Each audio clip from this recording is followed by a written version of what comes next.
All athletes have a right.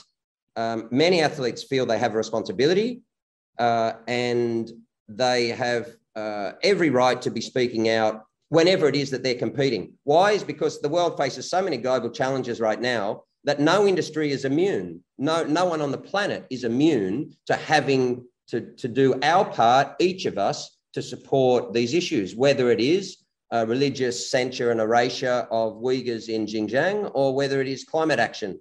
So sport is not immune. There should be blanket protection for any athletes that speak up at any time about issues of human rights. This is not, you can't, athletes don't only enjoy human rights when they're not competing. Athletes don't only enjoy human rights when they're not on the podium. They enjoy human rights at all times. And so, yes, athletes should be protected when they're not on the podium and not on the field of play, but they should be protected when they're in those places as well. That's when the spotlight's on them. Well, we know the human rights record and the freedom, the allowance of freedom of expression in China. So there's really not much protection that we believe that's going to be afforded to athletes.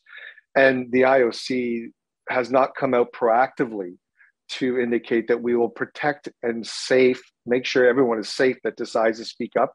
Silence is complicity, and that's why we have concerns. So we're advising athletes not to speak up. And as Noah has said earlier, athletes shouldn't be put in this position and shouldn't have to get forced to do it. So we're concerned, and that's why we want them to compete, go home, and use their voice when they get home. And that's a sad statement that we have to say that.